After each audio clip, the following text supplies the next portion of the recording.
Great, thank you.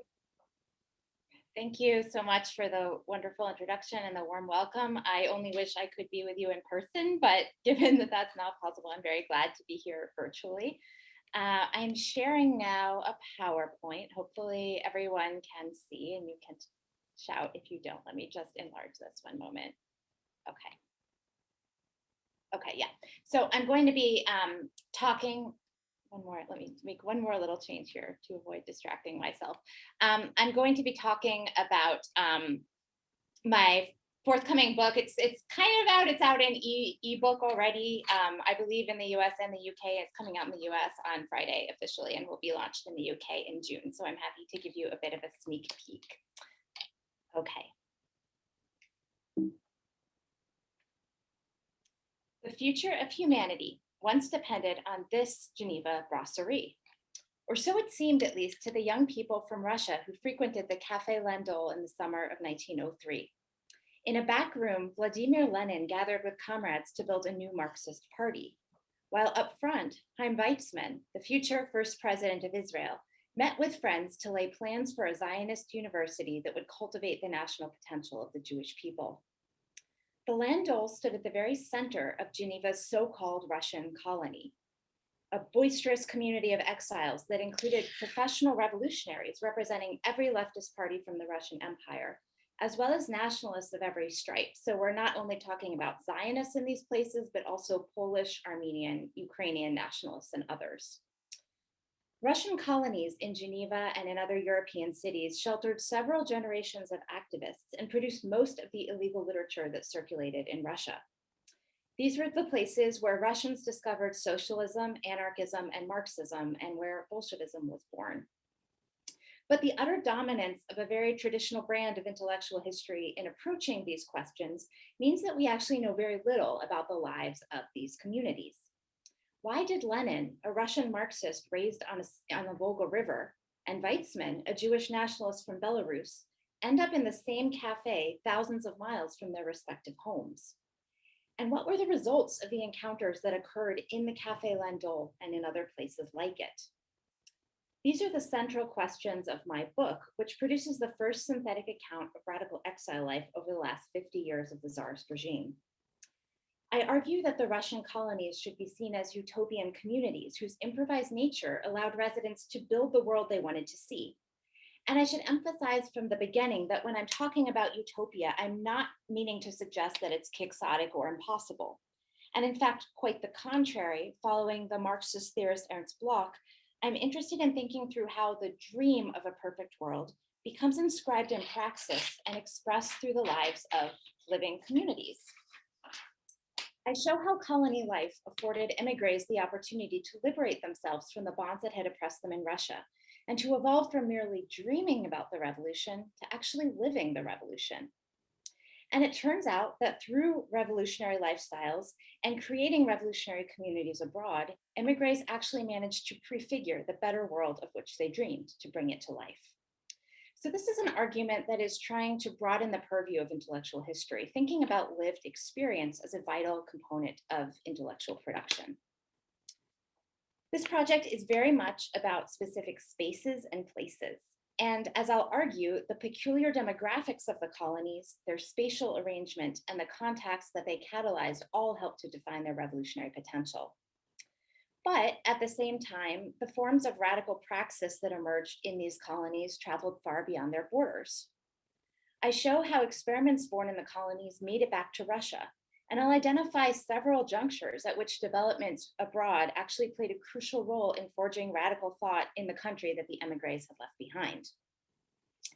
In addition to providing a properly transnational account of Russian revolutionary thought, this book offers new insights into the entanglements between autocratic Russia and the cultures of liberal European states.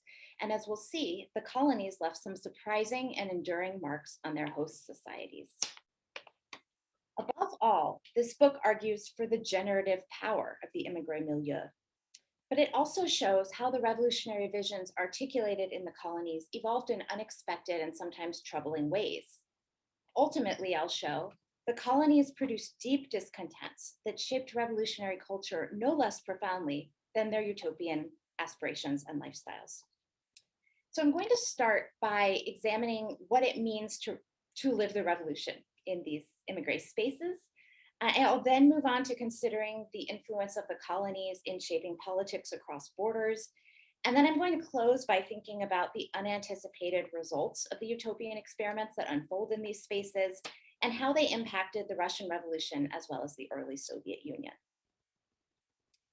Space, oops, sorry, I'm having trouble advancing through my slides here. Okay, space and demography both played key roles in defining the utopian potential of the Russian colonies. And given that we have really no comprehensive records of people leaving Russia, most of them left illegally, nor do we have records of people coming into these host societies, I had to develop some digital techniques to try to just figure out who was where and when. And so one of the things that I did to get around this lack of reliable population data was to think about the literary output of these communities. And here you're going to see a visualization that I did of publications produced in Russian, in the languages of the Russian Empire in European cities between 1870 and 1917. You'll see that by the early 20th century, there were Russian colonies in almost every country in Europe, but by far the most significant centers were in the liberal powers of France, England, and Switzerland. And these are the countries that served as my central archival case studies. Russians flocked to these nations because they offered the most extensive political rights. Almost all czarist subjects in these countries were recognized as refugees, regardless of the reason they had moved abroad. Emigre settlements tended to emerge in inexpensive neighborhoods on the urban periphery. Paris's Russian colony, which we see here, coalesced in the 13th arrondissement around what is now Les Gobelins. In Geneva, we're talking about the southern edge of the city leading out to the suburb of Carouge. And in your own beloved London, initially, Russians clustered around the British Library, the perennial favorite hangout of revolutionaries. Groups that had been especially disadvantaged in Russia disproportionately flocked to the colonies. And they used the freedom of these improvised spaces to liberate themselves abroad. These were communities run by professional revolutionaries who emerged as their moral consciousness of sorts.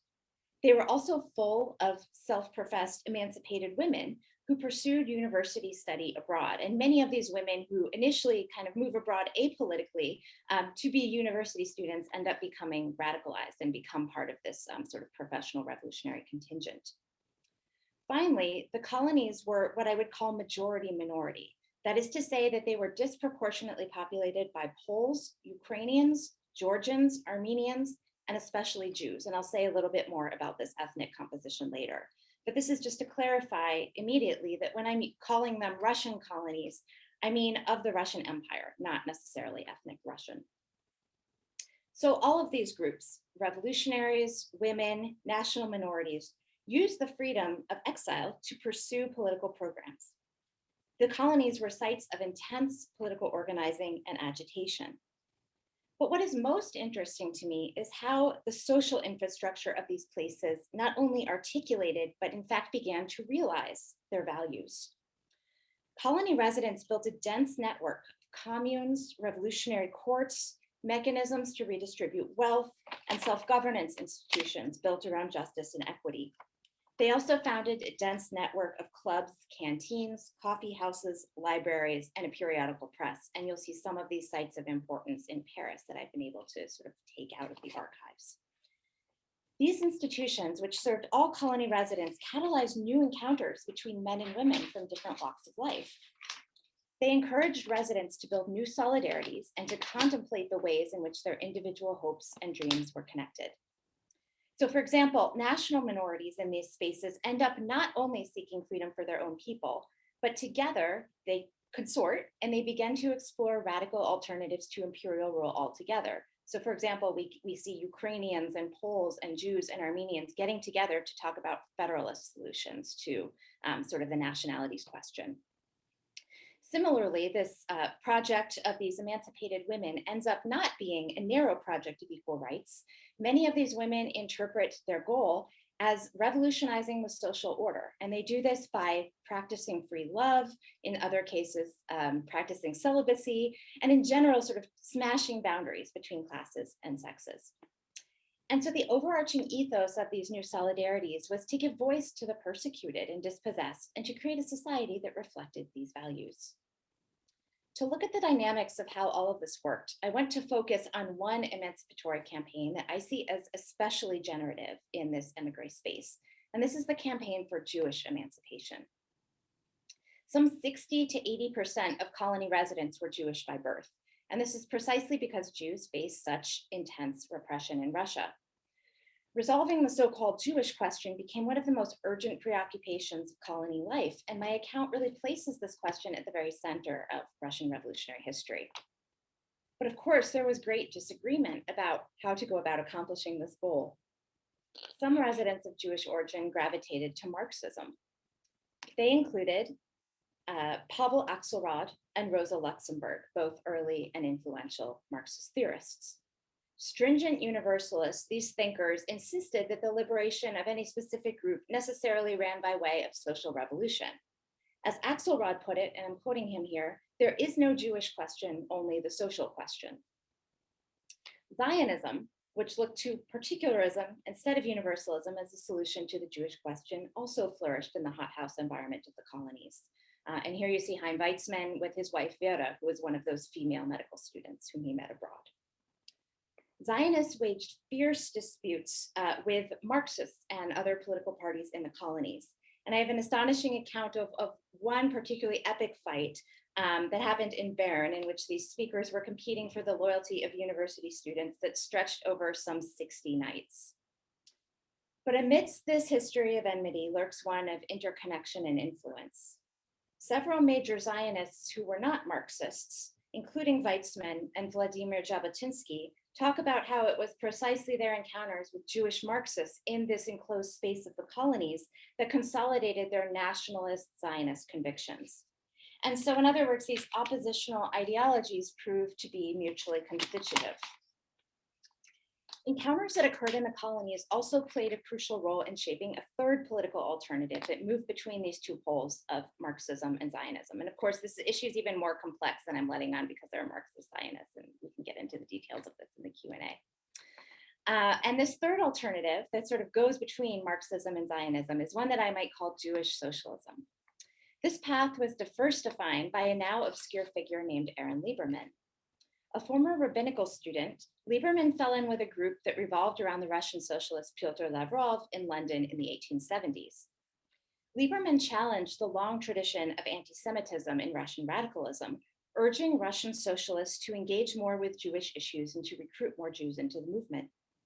In fact, he argued that Jews were the most oppressed people of the Russian Empire by virtue of their religion, their class, and their ethnicity. And he contended that they were therefore the ideal revolutionaries to lead this struggle against the czarist regime. Now, as these debates continued to play out among intellectuals, a new wave of migration began that transformed the nature of these arguments. And here I come back to this idea of lived experience and encounters and its importance in intellectual life. In the 1880s, Jewish proletarians began to flee Russia en masse. In contrast to the residents of the colonies, most of these travelers were not intellectuals with university educations. Instead, they were traditional Yiddish-speaking Jews. Most would not have even necessarily identified with Russia or as Russian. Instead, they identified usually with their region of origin. Tens of thousands of these migrants settled in London and Paris, where most found works in the artisanal trades or in sweatshops. And although these cities, London and Paris, already hosted these substantial Russian colonies, these newcomers tended not to settle there. This is another sign of their distinctiveness from these Russified intellectuals. Instead, these newcomers gravitated to neighborhoods with long Jewish histories, of course, the East End in London and the Marais in Paris. Aaron Lieberman, who had already committed himself to engaging Jews in the revolutionary movement, immediately gravitated to these Jewish proletarians who had now turned up in his adoptive home city of London.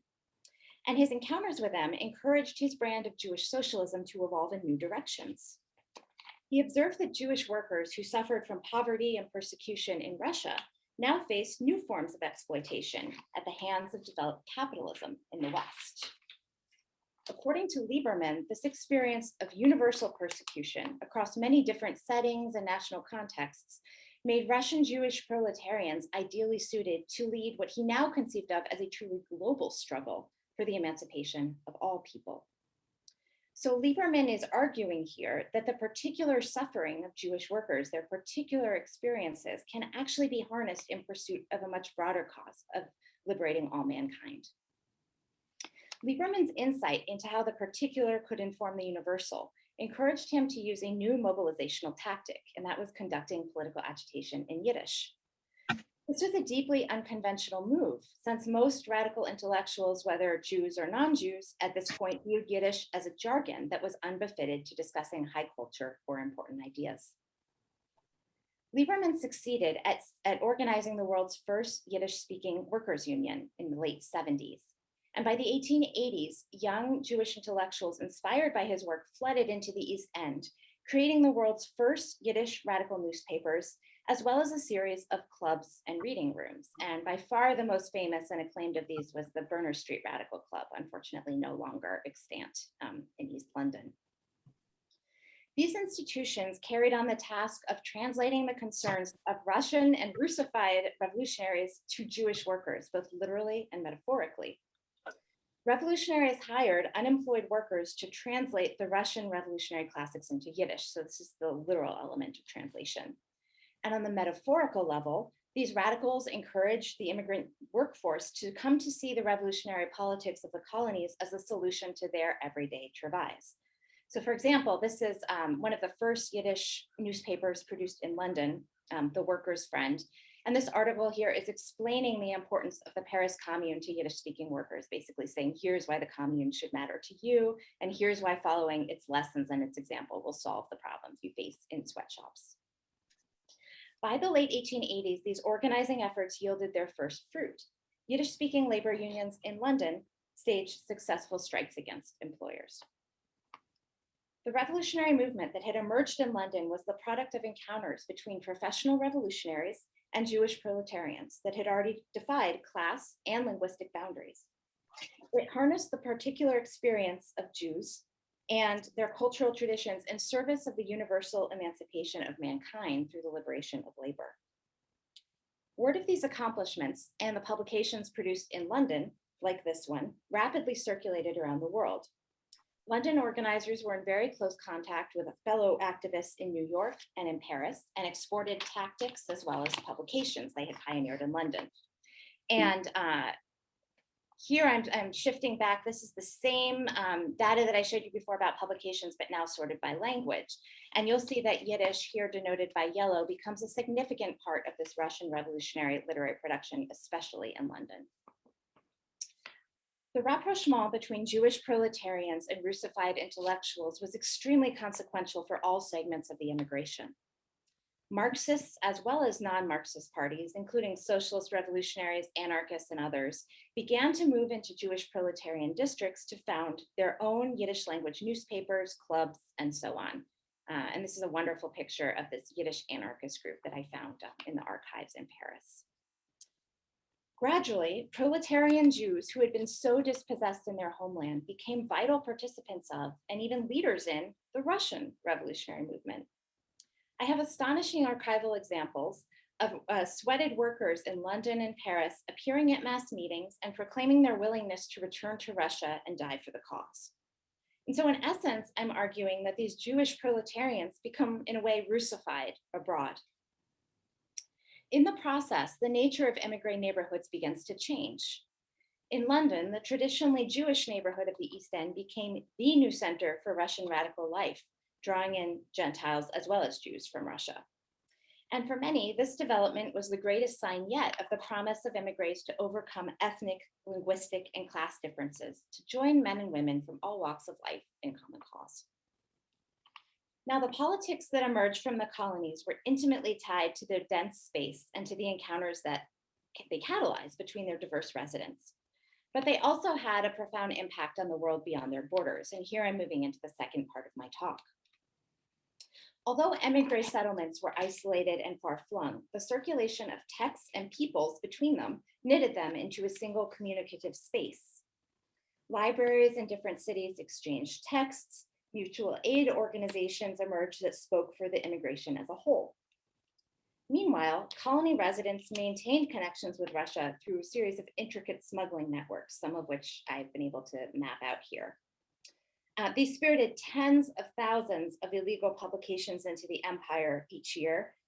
And these same networks also spirited tens of thousands of dissidents out. So colony residents are not just imagining a world without borders, as I'm arguing here, they're actually sort of living in it and making it as they go. Already by the 1870s and 80s, these networks had a profound effect on Russian radicalism. And in the book, I'm able to connect, for example, this foreign organizing to the advent of the populist movement in the 1870s, showing how this very specific group of students who had been active in Zurich kind of come home and catalyze the founding of this movement. But of all the political movements created abroad, it was the unique brand of Yiddish socialism that emerged in the East End that had the most profound impact on Russia. In the 1890s, the city of Vilna gave rise to a new Yiddish-speaking socialist movement infused by a democratic spirit. And this, of course, eventually evolved into the Jewish Labor Bund, the first organized Marxist party in Russia. The foundation of the Bund is usually approached as a purely domestic story, but I argue that Émigrés publications, as well as return to activists, played a crucial role in this process. The Bund rapidly became the largest party in Russia, and for a few years even served as the motive force of Russian Marxism. In fact, in 1898, it was Bund activists who played the catalytic role in the creation of the Russian Social Democratic Workers' Party, the first all-imperial Marxist party. The colony's knack for harnessing the particular in the service of the universal is once again visible here. We see how cultures that emerged out of this peculiar immigré milieu have come now to have a much broader import, and how this Jewish socialism that has developed abroad becomes a constitutive element of Russian Marxism. The colony's reputation for living the revolution also had surprising effects on its European host societies. Russian immigrants were participants in almost all of the freedom struggles in the 19th century in Europe. It is well known, of course, that Russians played important roles in the creation of the international left, the formation of the Second International, and so on. But what is less well known is that they mingled with Irish, with Persian, and with Indian nationalists, themselves living in European exile, who came to see Russians as heroes in the struggle of subalterns against exploitative imperial powers. And I'm able to trace, again, in quite detailed form in the book, how each of these movements sort of drew on the inspiration as well as the organizational insights of these Russian immigrants. Russians abroad also played a crucial role in the struggle for women's rights.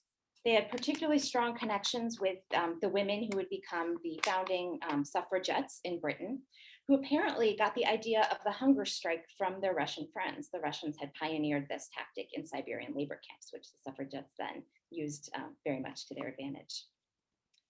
Interestingly, the international left, these anti-colonial movements that were engaged with Russians, and feminists all paid special attention to the accomplishment of these Russian Jewish revolutionaries abroad, which again, to these outside observers, symbolized the capacity of the most weak and disempowered to triumph over the powerful. So this becomes, the Russian Jews become kind of a symbol, I would argue, for emancipatory movements across the continent.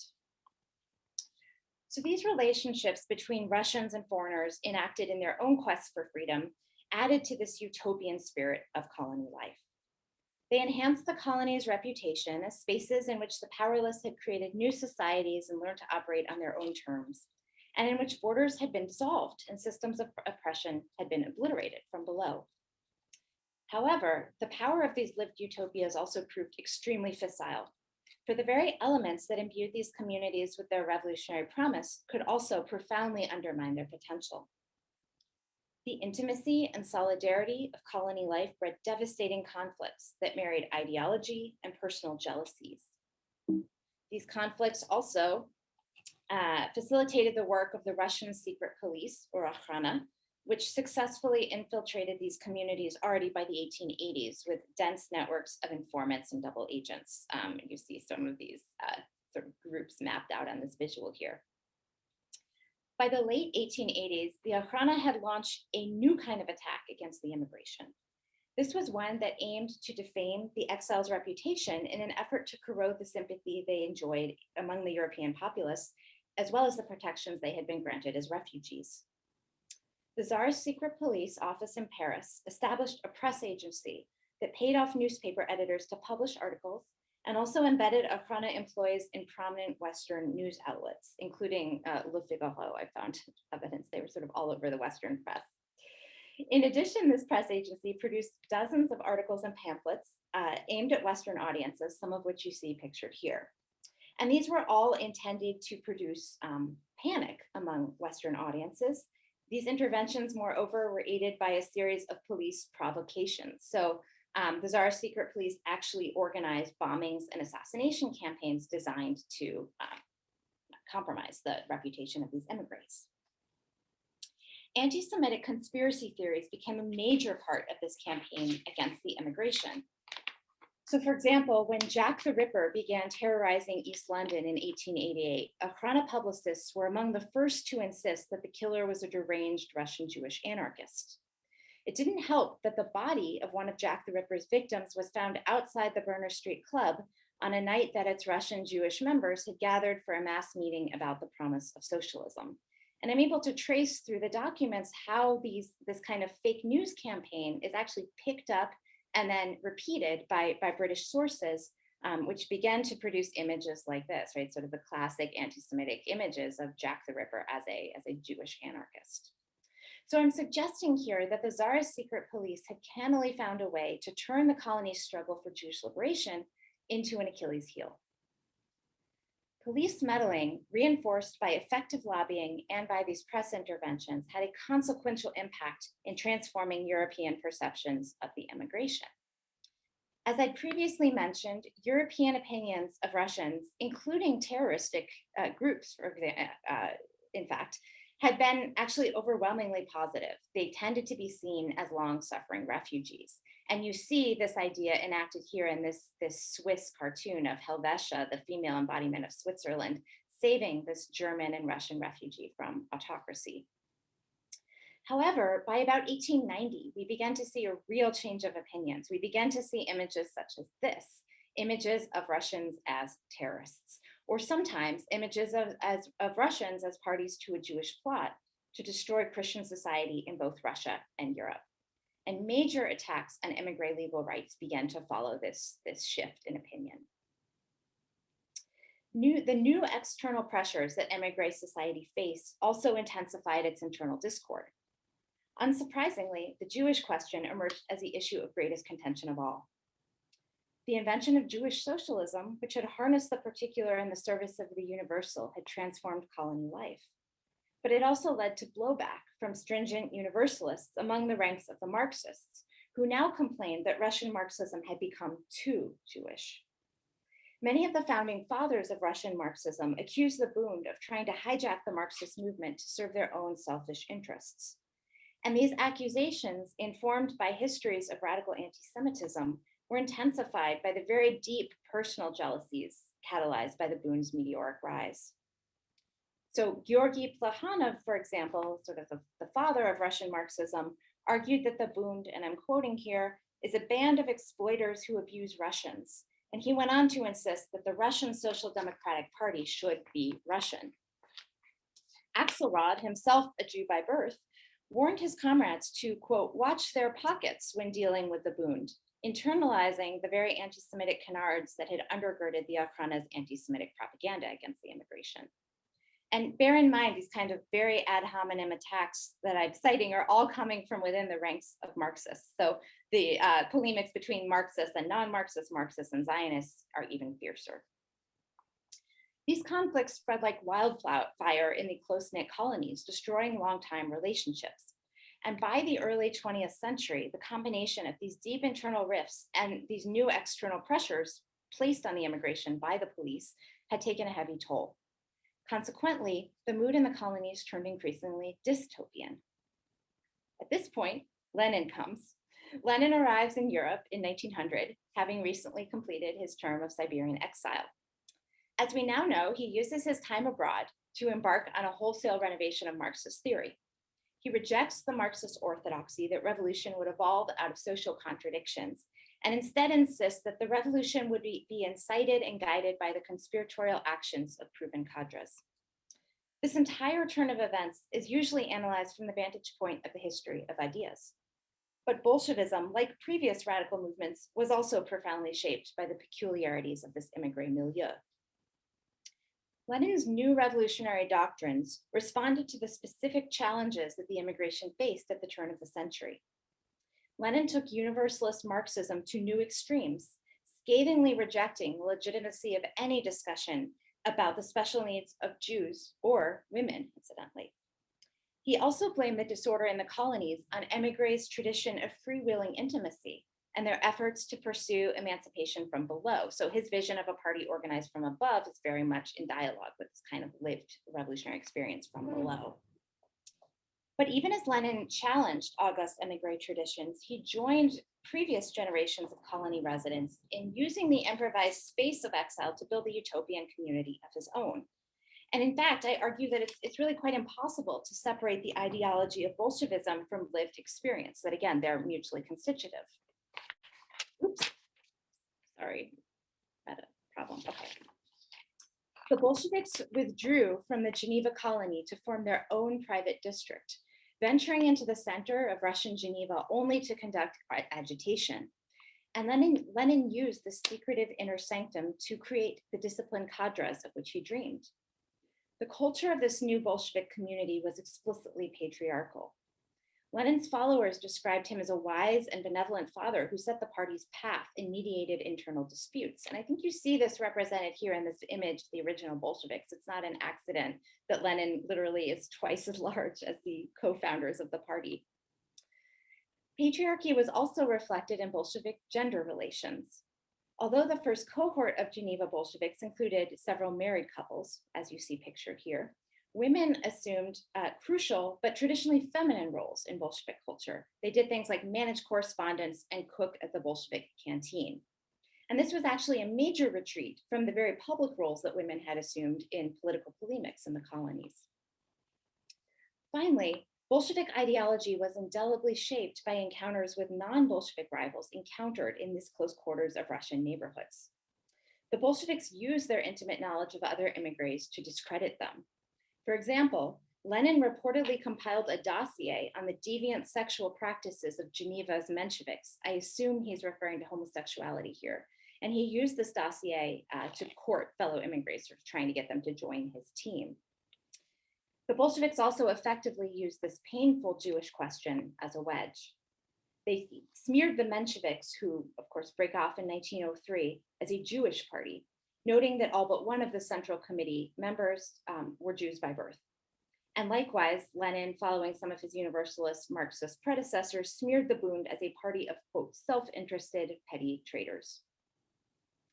Lenin succeeded in transforming the culture of the colonies, but he left them more divided than ever before.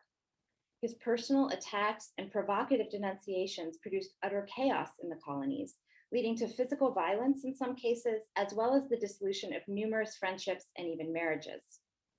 It was at this point, for example, that the Zionists, who had always acted in immigration within this broader Russian framework, debating in émigré taverns, speaking at mass meetings, began to withdraw from the colonies and to form their own exclusive networks. It's also at this point that some began to go further afield to Palestine. Rather than being chastened by these rifts, Lenin encouraged them and even cheered them on within his own party. Not only in the lead up to the Bolshevik-Menshevik split, but quite consistently, he preached that schism was necessary to cleanse Bolshevism of undercommitted activists and to realize its true revolutionary potential. The growing chaos in the colonies by about 1910 or so alarmed activists back in Russia. Having once regarded Geneva and Paris as the, quote, Mecca and Medina of Russian revolutionary thought, they increasingly warned that émigré dysfunction imperiled the entire radical diaspora.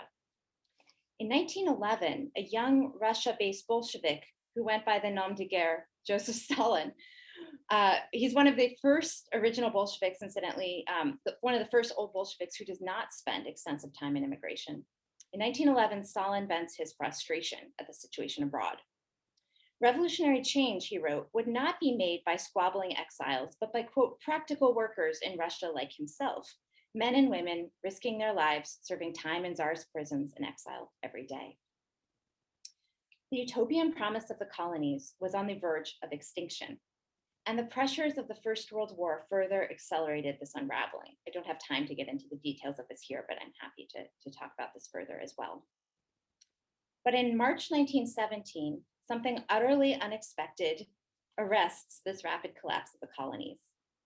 Several weeks of protest in Russia and an army mutiny toppled the tsarist regime, allowing tens of thousands of emigres who had fled Russia to return home for the first time in decades without the threat of arrest. Lenin famously arrives at Petrograd's Finland station in April, where he takes his first step on Russian soil in more than a decade. Other returnees had been away even longer. The Menshevik Plekhanov and the anarchist Kropotkin had actually been away from Russia since the 1870s when they returned in 1917. Throughout, I've been emphasizing the importance of milieu and the ways in which it structured revolutionary thought. But now, ex-emigres find themselves in Russia in a completely new setting. They were no longer fighting for the loyalty of newly arrived exiles in small exclaves or fighting for control of cafes and libraries. Instead, they were struggling for control of the world's largest country, and they were trying to learn how to manage the explosive new mass politics that had been born of the revolution.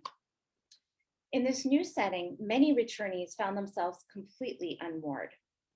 Mensheviks, Bundists, SRs, many anarchists, and in fact, even many Bolsheviks proceeded with caution and moderation, arguing that the time for utopian schemes had passed. But not Lenin. Without missing a beat, he embraced the chaotic power of mass politics, trimming his sails to catch, and I'm quoting here from an observer, the wild tumults of revolution. Historians still debate what allowed Lenin to navigate this completely unknown setting of revolutionary Russia with such aplomb. Some argue that his ideological fervor, his ardent belief in the imminence of a world that did not yet exist, carried the day. Others emphasize his supreme opportunism, his ability to take advantage of circumstances.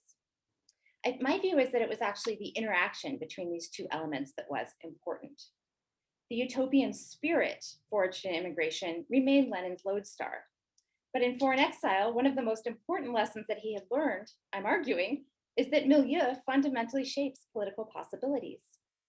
As a true creature of the colonies, he remained highly attuned to his surroundings and therefore willing to adjust his course to meet their demands upon his return to Russia.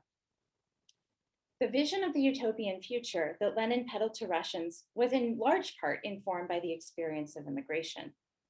He explicitly discussed the communes, the practices of mutual aid, and the libraries built by Émigrés abroad as models for new forms of collective life in Russia. But at the same time, he struggled to overcome the self-limiting doctrinal squabbles of immigration. And he did so by refraining to bring the party to schism, even though he had done so multiple times living in exile. He now worked to keep the dissidents who questioned his ideas within the party fold instead of casting them out. And I think he was able to do this because of this change of scene, because the nerve center of radical politics had moved from these incestuous immigrant communities to this wide open canvas of revolutionary Russia. Lenin's understanding of the connections between setting and political possibilities also influenced his relationship to the other utopian projects that had been born abroad. Although in immigration, he had vehemently denounced projects focusing on the special needs of Jews and women as particularistic, now that he returned to Russia in 1917, he embraced both. And ironically, these would become some of the Bolsheviks' marquee issues. Acknowledging the special struggles of female workers, the Bolsheviks created new party organizations and even a government bureaucracy to lead Russian women to liberation.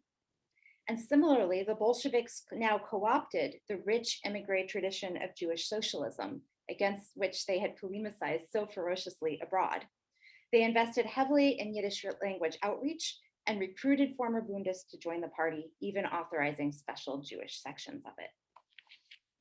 The move from immigration to Russia allowed Lenin to free revolutionary politics from the limitations imposed by the immigré milieu, therefore eradicating the scourge of doctrinalism from Bolshevik utopias.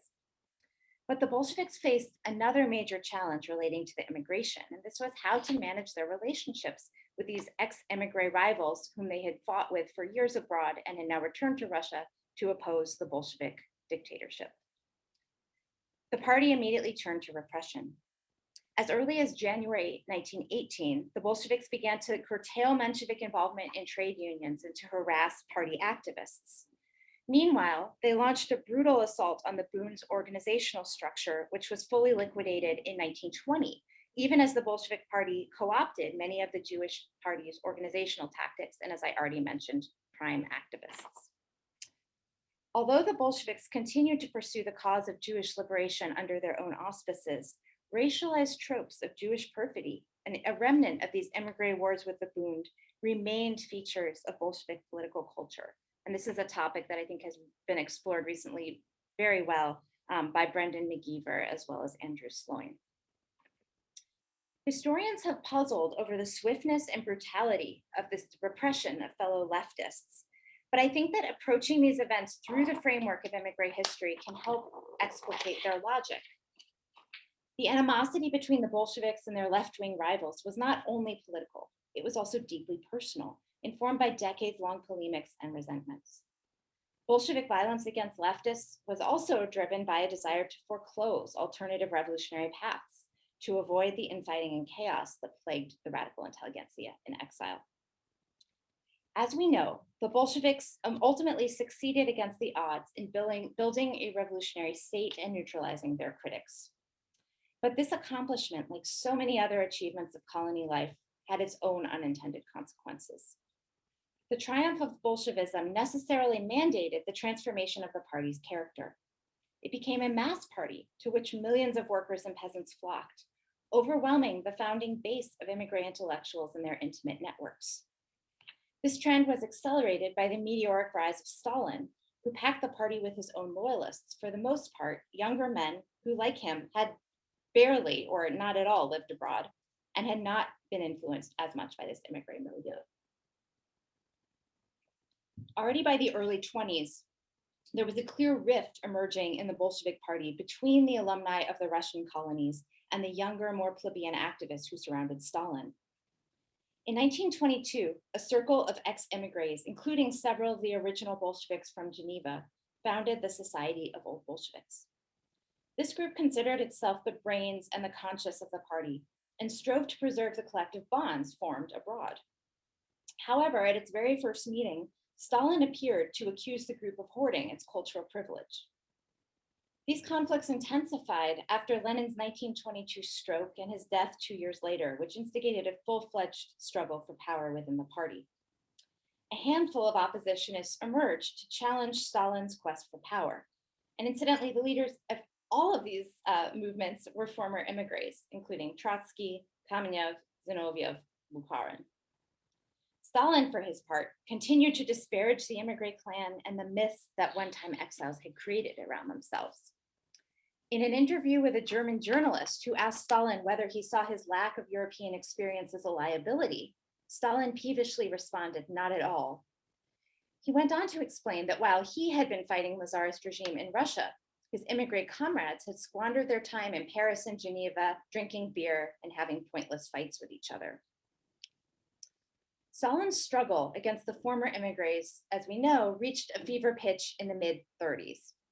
By that time, he had handily defeated the emigre-led opposition movements. He had disbanded the Society of Old Bolsheviks and launched a series of show trials that implicated most of the original Bolsheviks in anti-regime conspiracies. Over and over, these trials turned the foreign connections of emigres against them, citing their many years of experience, their extensive contacts abroad as proof that they were parties to foreign intelligence services. By the late 1930s, almost all of the old emigres had been executed, immolated by the revolution to which they had devoted their entire lives. And here's, I think, a particularly tragic picture of Zinoviev, one of the original Bolsheviks, before he's assassinated, murdered. So how exactly then should we understand Stalin's wrath? One victim of the purges speculated that Stalin saw the resilient strength of these emigre networks as incompatible with his vision of revolution. As this author put it, quote, "Our true crime lay simply in existing, in not disowning ourselves, in keeping our friendships and talking freely in one another's company." And I think that this point really poignantly captures this final unexpected outcome of the emigre experience. The strong bonds formed abroad had produced new political alternatives and social practices that transformed abstract revolutionary dreams into lived realities. But this greatest accomplishment of the colonies is, I think, precisely what made their former residents such a threat in Stalin's eyes.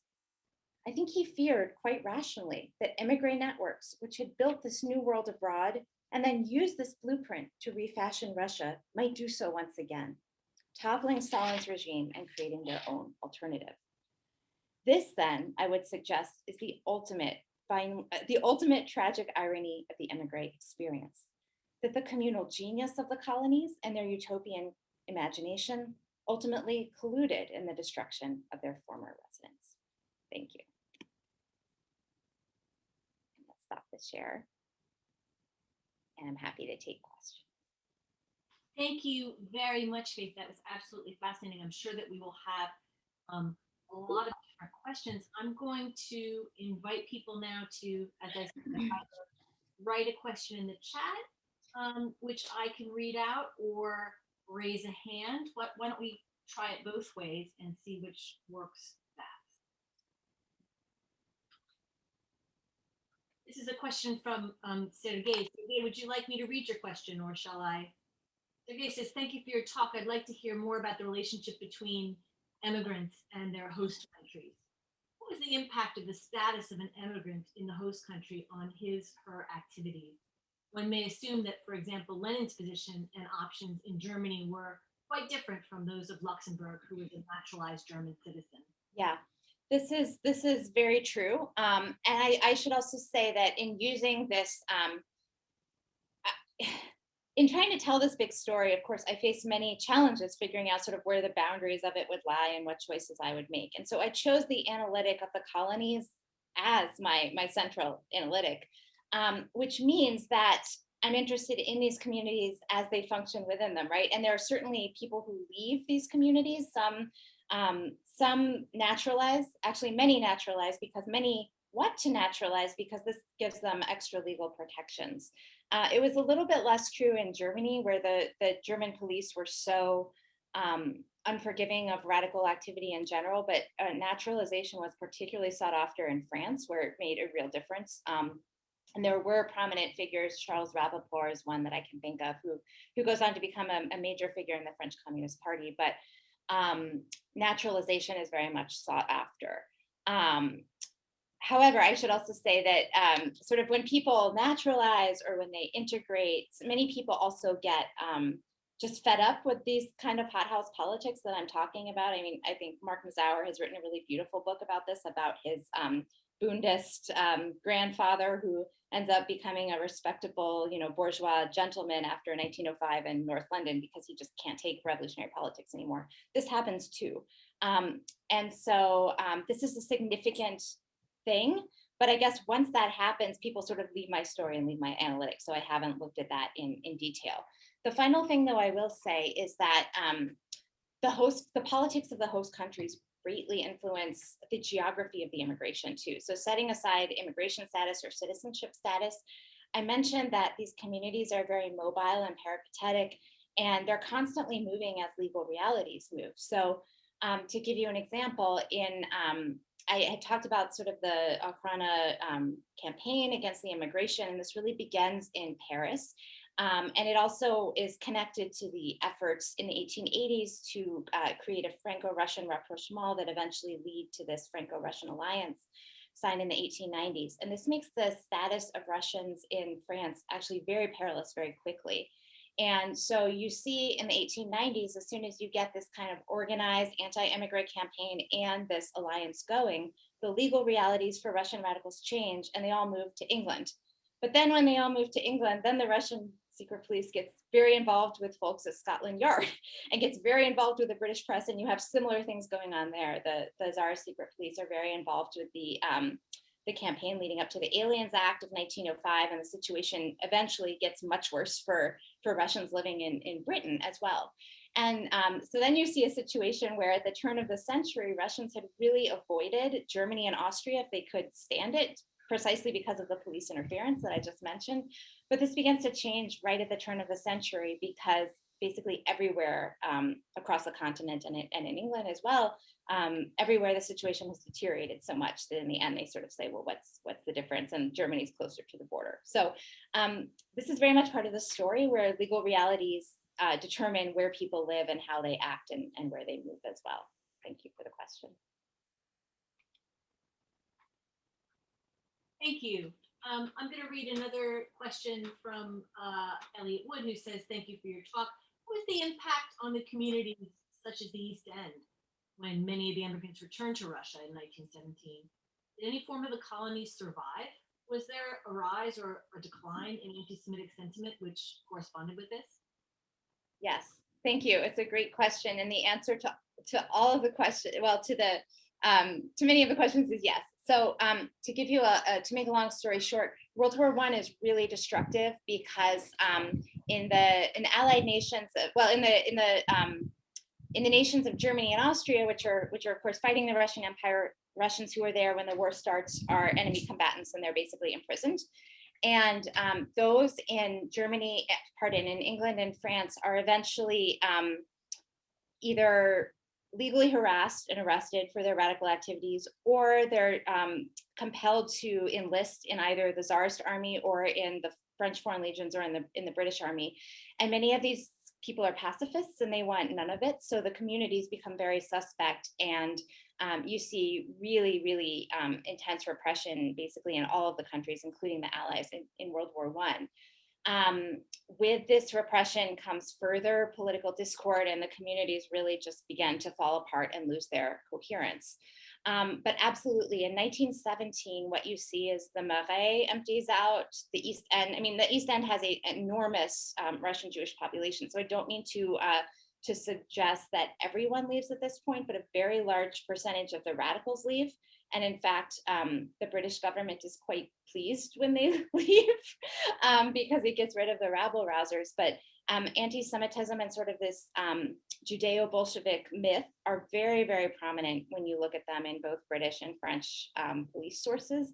And there's a lot of paranoia among the Jews who stay, for example, in the East End of Russian origin. Where do their political loyalties really lie? Are they, really loyal to England, or are they really kind of secret Bolsheviks? So I think there are ways in which I didn't talk much about anti-anarchist persecution, but this is already flavored by this kind of anti-Semitism that was, I think, both a product of just social relations in these societies where there were many immigrants, but also, as I said, encouraged by the Tsarist secret police.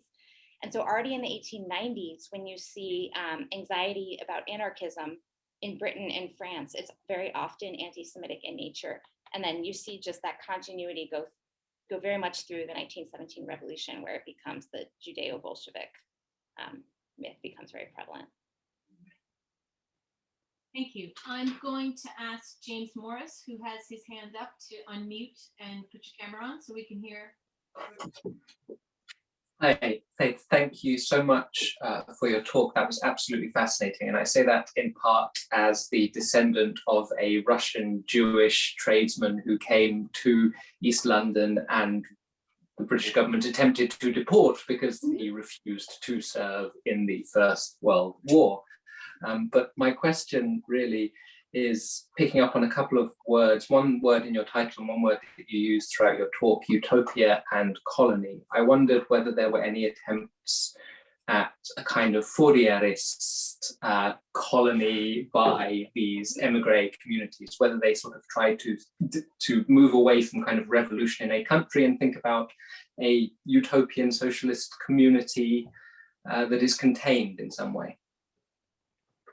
Yeah, thank you for the question. I get a lot of questions about the word colony because obviously it's very suggestive and also a bit, right, it can have many meanings, and that was actually kind of what I'm going for. So in response to your question, no, I don't see the kind of self-contained, I mean, you have Tolstoyan communities, of course, all around the world. I think those are the kind of self-contained community that you're talking about. But those are not really part of these large urban communities that I'm talking about, which again was where the center of my focus was.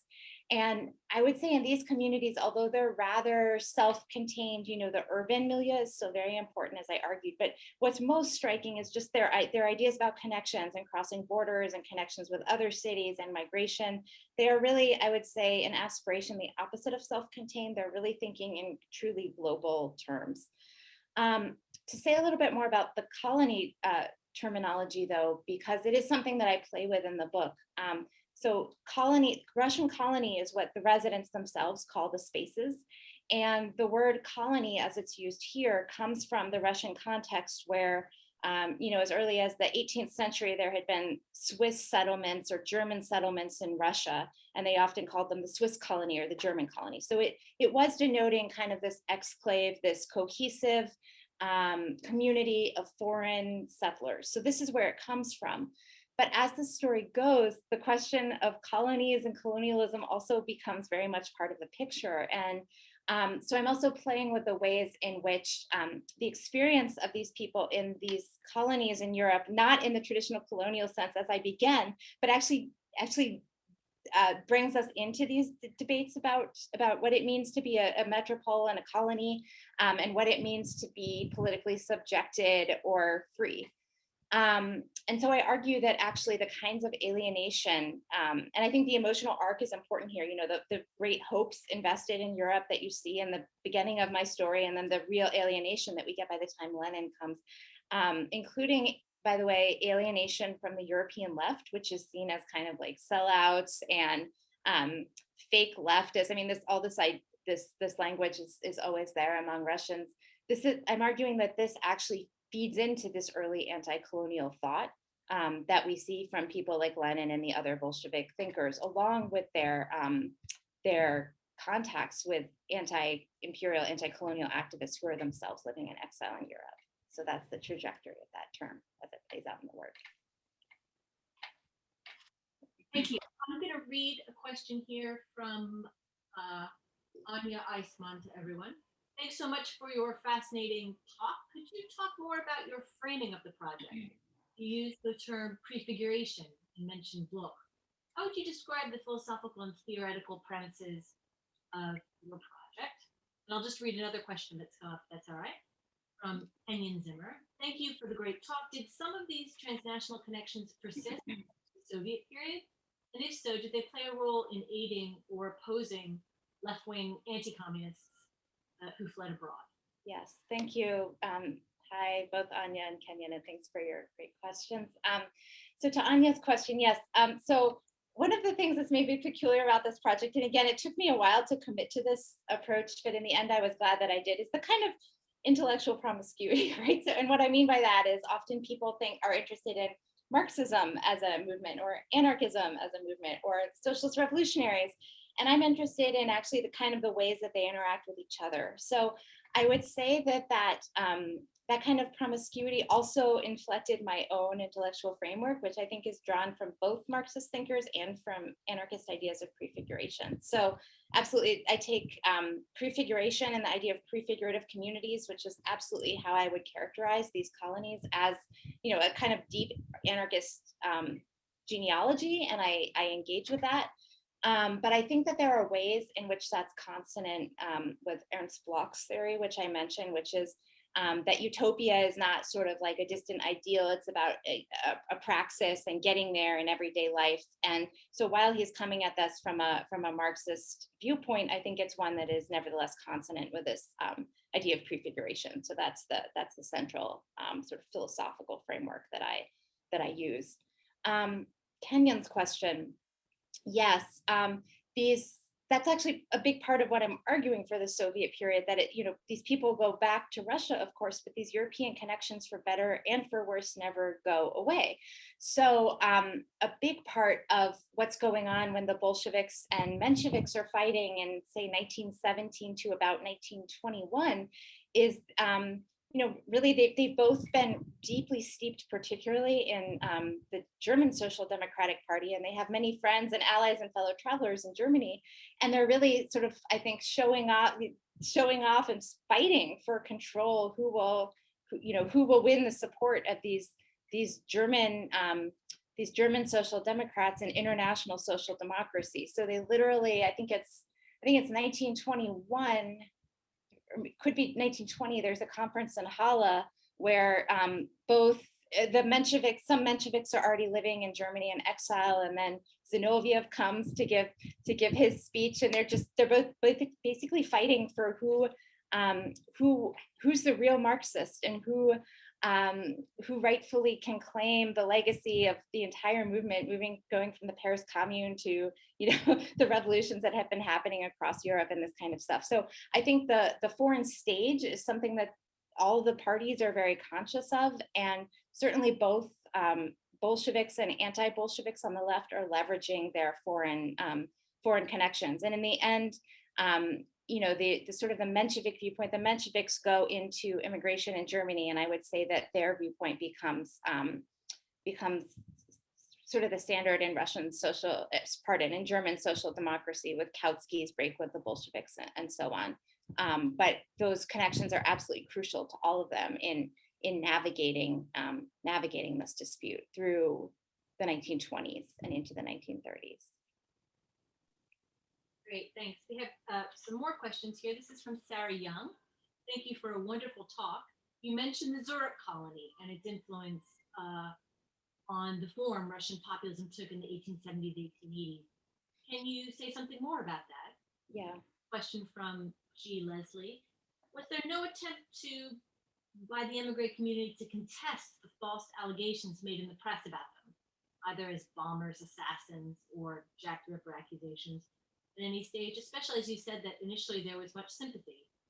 Was there an awareness of activities of the Ochrana as being behind the new hostility they faced in media and beyond? Mm-hmm. Great, thank you to both of your questions, leading in very different directions. First, on the populists. So the book begins, the book begins really in the 1830s, right? Because of course the story of immigration begins with the immigration of the Poles, and then of course the generation of Herzen and Bakunin and et cetera. But I see that as really more of a prologue, and my story begins in earnest in 1864, to be precise, when women are ejected from the higher education courses that they had been allowed to audit during the Great Reforms, and a small handful of women end up going to Zurich University, where they become the first co-educators in the medical faculty.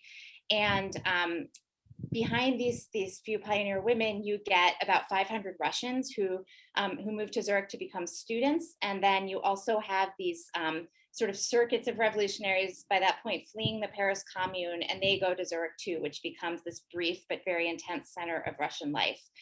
And this is the first place where we get this kind of colony formation, where Émigrés are not functioning as a republic of letters as I see them kind of functioning previously, but where they're actually living in a community, where they're living communally, where they have canteens and libraries and stuff like this.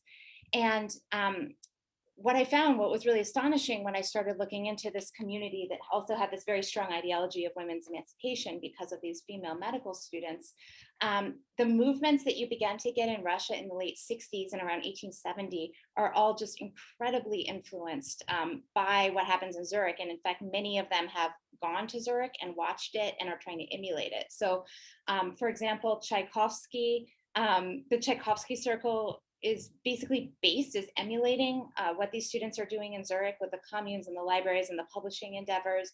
Kropotkin goes to Zurich and then comes back home and is sort of bragging to all his friends. You also get these, there are some connections already to the Jewish element of the story, Jews who go from Jewish intellectuals who go from Vilna to Zurich and then form their own populist circle. And these groups come together when the students are ejected from Zurich in 1873 by the Tsarist regime. They all come back to Russia, and it's sort of all of these groups coming together that create the populist movement. And I think I forget the exact figure, but basically most of the women involved in the populist movement had actually physically been in Zurich and come back. And so there are these continuities there. I hope I answered the question fully. In terms of the press campaigns, yes, absolutely. Émigrés did fight back, and they tried to say, this is absolutely untrue. These allegations being made against us. They also enlisted some prominent leftist or liberal supporters in the West who were saying, you know, these are provocations, this stuff isn't real. But the problem is that there was not any awareness of the extensiveness of this this czarist media campaign, and therefore there wasn't really, I mean, there were always like kind of paranoid allegations or fears that this was going on, and it's still hard to tell when you see these constant fears. It's hard to know how many were, you know, how many were true, how many of the paranoid allegations of us being set up by the czarist police were true, and how many were figments of one's imagination. But it is very clear that the czarist secret police just got away with a lot that no one knew for a long time. So an example that I'll give you is in 1890, the czarist secret police literally just go to these circle of Émigrés, give them bomb building materials, give them manuals about how to build bombs, and then go tip off the French police who arrest them. And this gets major media attention around the continent, and it actually sets off, I would say, kind of like a frenzy in the illustrated press and the popular press, really changing the view, especially in France, but elsewhere, of Russians from being refugees to being terrorists. And this is the very beginning of this anarchist panic as well. And even the French government did not know that this whole thing was a provocation until 1909, until 19 years after this had happened. So they had just kind of gone along with it. And this also really changed attitudes within the French government, who began to see the czarist secret police as an ally after this incident rather than an adversary. Again, unbeknownst to them, the entire thing was a setup. So as much as there were efforts to fight back, I think that the sort of the poverty and marginality of these immigrant communities just made it quite difficult. And the more you get provocations in the picture and then media coverage of the provocations, you begin fighting against this this sort of mountain of public opinion that just becomes difficult to dispel once these ideas of Russians as terrorists begin to take root. Great, thank you. Some more questions coming in. So this is from Julia Klimova. Thank you for your talk.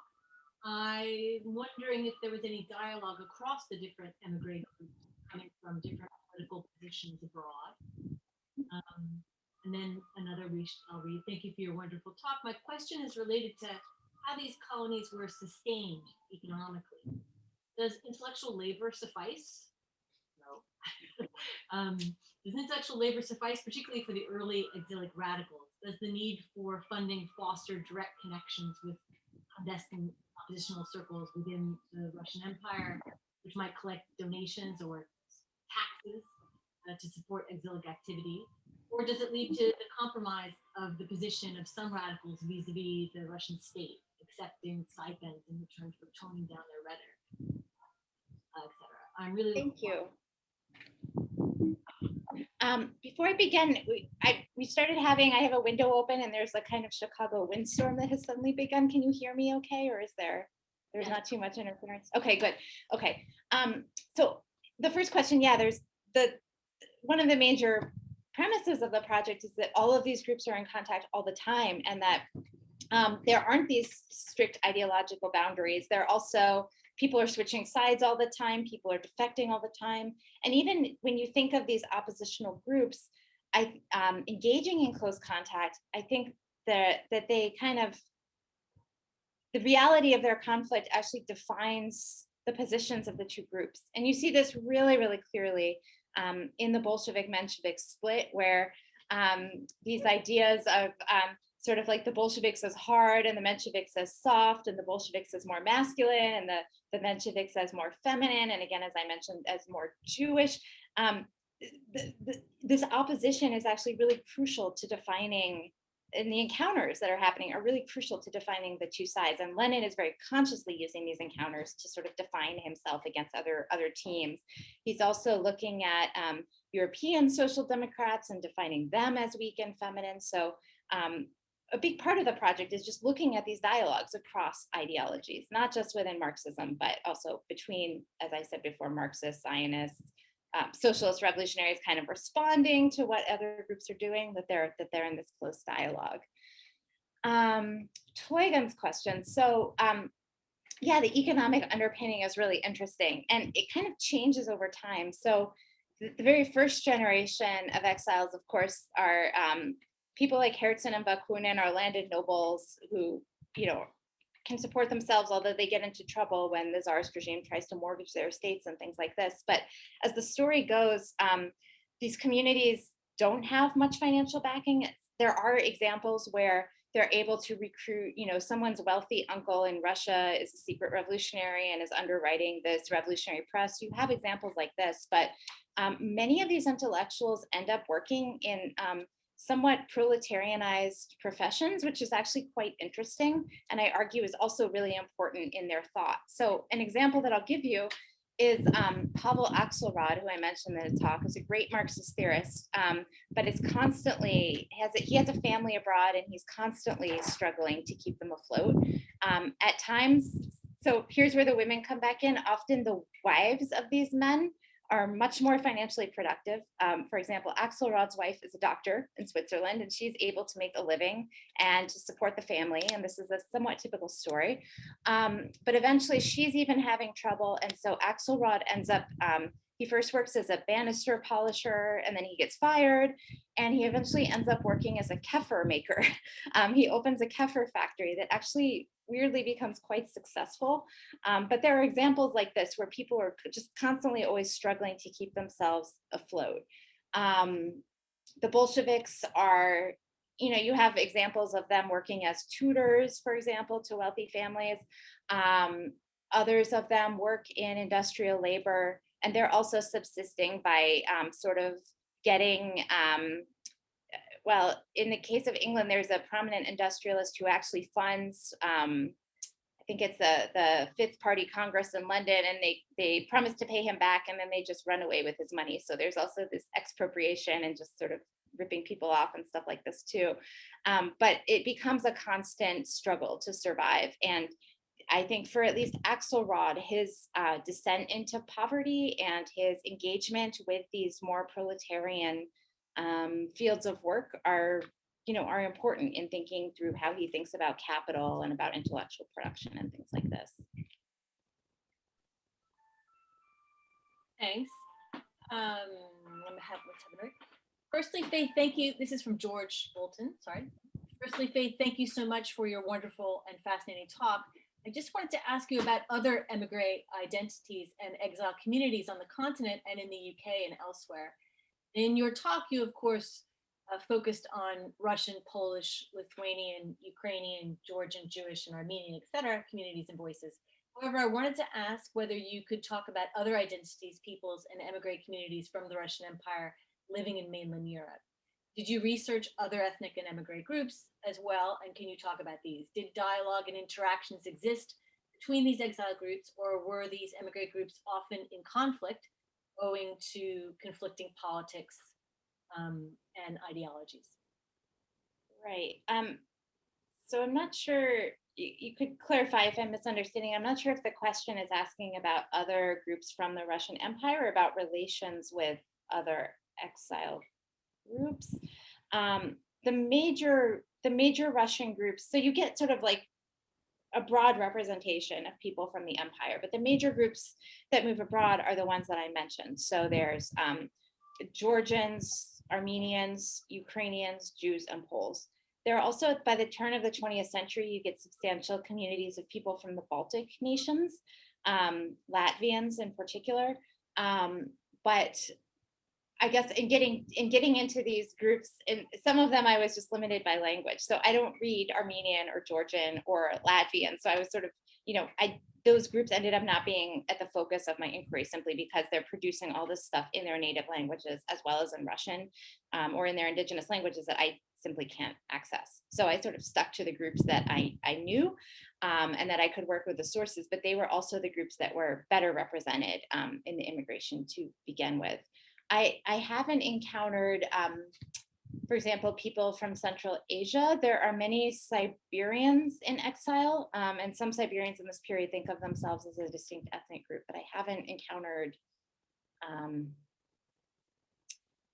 don't think I've encountered Azeris or Central Asians, but again, I'm not sure if I'm answering your question, so please come back if I'm not, and I'm misunderstanding. I'm gonna take my my privilege here to jump in with a question that just interests me in particular. Could you just elaborate a little bit more on the experience of the Russian revolutionaries in exile in their interactions with people from the colonial world, and this idea of their kind of developing understanding of the subaltern and relationship to revolutionary politics? It's really interesting. Right. So you see this, the first major connections that you see are really interesting, are actually with the Irish in the 1880s. There's a really big Irish-Russian nexus, particularly with Irish activists living in exile in France, who are mixing. Kropotkin has many Irish friends, and they're talking about all of these ideas. And actually, there's, for those who remain in Britain, there's a lot of, for Irish activists who remain in Britain, there's a lot of interest and contacts in Russians as well, because talking about the oppression of the Tsarist regime becomes a kind of aesopic way of addressing the oppression of the Irish in a way that was illegal in the British press at the time. So, for example, Oscar Wilde's first play, which is a truly awful play, but it's interesting for my purposes, is called Vera or the Nihilists. It's about Russian nihilists, based loosely on the case of Vera Zasulich, but there are all these denunciations of sort of, you know, the oppression of the Tsarist secret police and the mistreatment of the Russian peasants that, according to literary scholars, was very much understood at the time as, you know, everyone knew exactly what Oscar Wilde was talking about, that it wasn't just Russia, that it became something else too. By about 1900, you're seeing contacts with other groups as well. So in Paris, there are contacts with Persian and Turkish activists, and I think I came across one connection with Chinese activists, and there are some of these revolutionary figures become very interested in Eastern languages and are actually learning these languages as they're thinking through. This is right when you know, Marxist theorists are beginning to conceive of sort of capitalism as a form of imperialism and as a world system, and so they're learning these Eastern languages. In England, and actually it has to do with the neighborhood that you're located in, there are a lot of connections. Because as I mentioned, these Russians, even as the Russian life moves into the East End, many of them are still traveling to the British Library to do research. And they're encountering Indian students who are studying at various universities. And there are pretty profound Indian connections by about 1900 in both London and Paris, there are like there's a Indian bombing of a train in 1907 that happens in Bengal, and these young activists had been in Paris and had been taught to build bombs by Russians. But of course, there are many other forms of protest as well. It's not all terrorism. There's also Tolstoyan groups and things like this.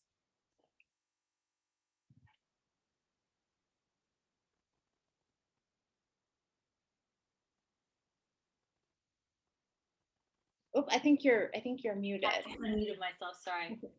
I have flute practice going in the background. Oh. So I wanted to mute myself to make sure we didn't have too much interference. And more questions? No? Okay, well, thank you very much, Faith, for an absolutely fascinating talk. I know we're all looking forward to this book. James Morris, I think you had a hand up again. Shall we hear from James if that's right, and if that's not a legacy hand? Maybe that was a legacy hand. I think it was a clap. Yeah. Okay. We're clapping. Okay, fantastic. All right. Well, I will join in that. Thank you. Okay, great. Thank you. It was a pleasure. Sorry, I had a question. Last question. Sorry. Yes, somebody can ask. Okay. I'm not sure who I see that is. Who is that? When it came to you saying he was quite happy for there to be splitists, Lenin, and to keep out those sort of concerns of Bund or whatever, or Jewish radicals didn't like, but he pretended, but then suddenly he wanted everybody on board Big Tent when he was back inside Russia. But was he really quite disparaging of women in terms of their feminist ideals? Because you said about just being very patriarchal in terms of having them dealing with his correspondence. And what was his attitude to Jewish Marxists? Was he anti-Semitic to an extent, or slight extent, or to the extent that Stalin was? So how did he feel about these concerns? So I think that I mean it's a difficult question to broach. I don't think it's exactly fair to say that he is anti-Semitic, although of course it depends how we define that. I would say he and many Marxists carry a deep hostility to, let's say, Jews who identify as Jews, that is grounded actually in economic thought and Marxist economic thought. So what he writes very frequently is that in the 19-teens, Jews are not a nation, Jews are a people of petty traders and rabbis. This is how he puts it. So, I mean, this is very derogatory, defamatory language. It's not racialized, but it's coming from a Marxist understanding of Jews' role in kind of the economic production system.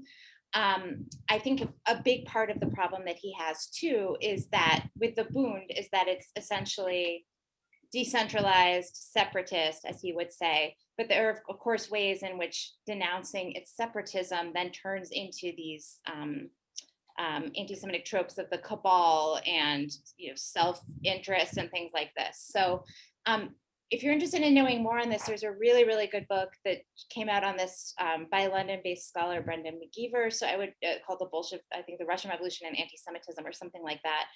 But it talks in great detail about the very complicated nature of the Bolsheviks' relationship to the Jewish question, where on the one hand, they wholeheartedly are fighting the crudest forms of anti-Semitism there is. They are wholeheartedly trying to give Russian Jews rights, but there are still many reservations, stereotypes, anxieties, etc., about the behavior of Jews in the Russian setting in particular. So that's what I would say. Women? Women, same. So I think the fear, his issue with feminist activism previously is that it's separatist.